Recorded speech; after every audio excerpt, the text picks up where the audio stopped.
नमस्कार दोस्तों, कैसे हैं आप सभी। आई होप कि बहुत ही अच्छे होंगे और अच्छे से स्टडी कर रहे होंगे। तो आज की इस वीडियो में हम क्लास 10th का प्रश्न वाली 3.5 का प्रश्न क्रमांक 2 का भाग हम 1 को हल करने वाले हैं। तो शुरू से अंत तक बने रहिएगा। यहाँ पे क्वेश्चन बोला कि ए और बी के किन मानों के लिए रैखिक समीकरण के युग्म के अपरिमित रूप से अनेक हल है। ये हमें दो समीकरण दिए गए हैं जिसको बोल रहा है कि ये अपरिमित रूप से अनेक हल है और जिसमें हमको ए और बी का मान निकालना है। तो अपरिमित रूप से अनेक हल होने के लिए फॉर्मूला क्या होता है, तो a1/a2 बराबर b1/b2 बराबर c1/c2, ये तीनों आपस में बराबर होते हैं, ठीक ना। तो चलिए हम प्रश्न को सॉल्व करते हैं। तो सबसे पहले आपको लिख लेना है हल, ठीक। क्वेश्चन दिया है बाबू 2x प्लस का 3y बराबर का 7, ठीक। उसके बाद दिया है a minus B into X plus फिर a plus B into Y और बराबर दिया है 3a प्लस बी और ये माइनस का 2 दिया है, ठीक ना। तो हम क्या करेंगे बाबू, रैखिक समीकरण के व्यापक रूप से तुलना करके हम, है ना, a1 b1 और c1 फिर a2 b2 और c2 का मान निकाल लेंगे, ठीक ना। तो चलिए हम निकाल लेते हैं। जो x का गुणांक होगा वो मेरा a1 होगा, है ना। तो a1 बराबर हो जाएगा बाबू 2, ठीक ना। जो y का गुणांक होगा मेरा b1 होगा, तो b1 बराबर हो जाएगा बाबू 3। उसके बाद c1 हो जाएगा मेरा 7, ठीक। चलिए x का जो गुणांक है क्या है, a माइनस बी है, तो ये मेरा a2 बराबर हो जाएगा a माइनस का b। फिर b2 बराबर क्या होगा, जो y का गुणांक हुआ मेरा b2 हो जाएगा, तो ये हो जाएगा a प्लस बी। c2 क्या हो जाएगा, जो दिया है ना, कि क्या दिया है, तो 3a प्लस का b और ये माइनस का 2 दिया है, ठीक ना। कोई दिक्कत, कोई दिक्कत नहीं। तो बोला गया है कि बाबू अपरिमित रूप से अनेक हल है, तो यहाँ पे लिख लेंगे इसलिए अपरिमित रूप से अनेक हल होने के लिए, तो इसका सूत्र क्या होता है बाबू, तो इसका जो सूत्र होता है a1/a2 के बराबर है b1/b2, ठीक। और b1/b2 के बराबर है बाबू c1/c2। तो हम क्या करेंगे, ये मान के हम इस पर बैठा देंगे। तो a1 का मान है 2 और a2 का मान है a माइनस का b बराबर, फिर b1 का मान है 3 और b2 का मान है a प्लस बी, c1 का मान है 7 और c2 का मान है 3a प्लस के b और माइनस का 2 है। ये मान है, ठीक ना। अब हम इसको क्या करेंगे बाबू, इसको हम हल करेंगे। कैसे हल करेंगे, तो आपको क्या करना है, ये देखिए, ये पहला पद है, ये दूसरा पद है और ये तीसरा पद है, ठीक ना। तो हमको क्या करना है, पहला पद का गुना दूसरा पद के साथ और दूसरा पद का गुना तीसरा पद के साथ, ठीक ना।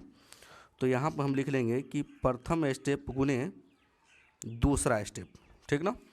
तो दूसरा प्रथम स्टेप क्या है, तो प्रथम स्टेप है 2/a माइनस के b, फिर बराबर कर लेंगे, फिर क्या लिखेंगे 3/a प्लस बी। इसको पहले हम हल कर लेंगे, ठीक ना बाबू।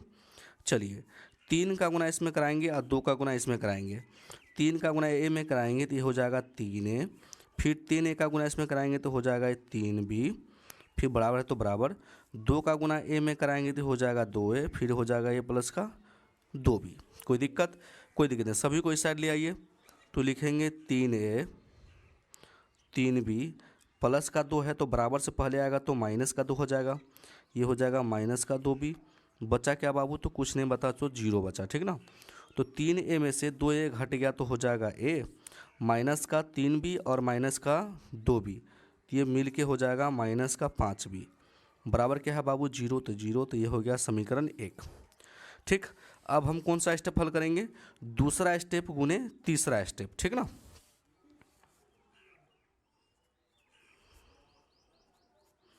चलिए दूसरा स्टेप क्या था, तो 3/a प्लस बी था, ठीक ना।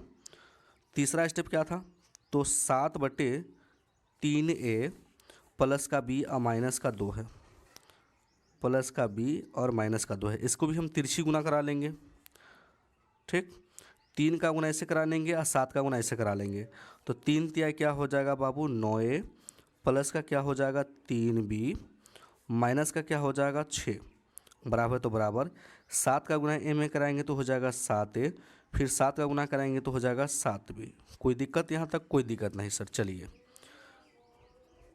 फिर लिख लेंगे हम 9A प्लस का 3B माइनस का 6, ये प्लस का 7 है तो क्या आ जाएगा माइनस का 7, प्लस का 7B है तो क्या आ जाएगा माइनस का 7B, बराबर क्या बचा बाबू 0 तो 0।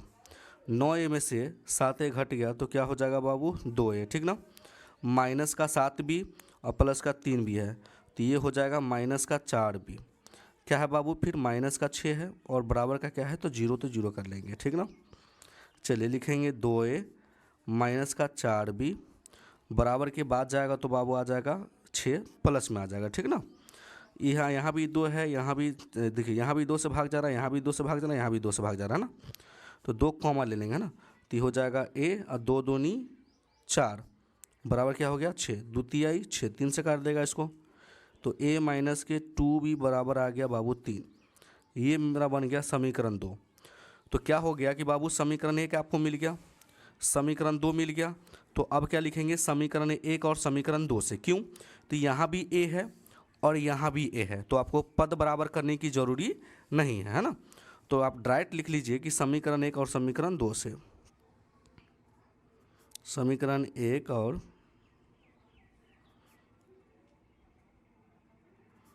समीकरण 2 से। समीकरण A है A माइनस 5B बराबर 0, समीकरण 2 है A माइनस 2B बराबर 3। चलिए ये प्लस का था क्या आएगा बाबू माइनस का, ये माइनस का था क्या आएगा प्लस का, और ये प्लस का था क्या आएगा माइनस का, ठीक ना।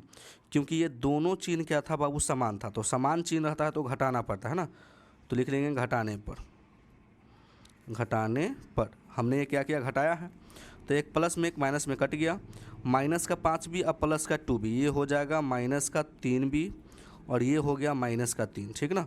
तो माइनस माइनस कट गया तो B बराबर हो जाएगा 3/3। कितना से कटेगा बाबू 1 से, इसलिए B बराबर जो आंसर आ गया आपका 1 आ गया, ठीक ना। तो B बराबर 1 आ गया, तो अब हमको A का मान निकालना है। तो अब हम क्या करेंगे बाबू A का मान समीकरण 1 या 2 में रख लेंगे, ठीक ना। तो आप लिख लीजिएगा A का मान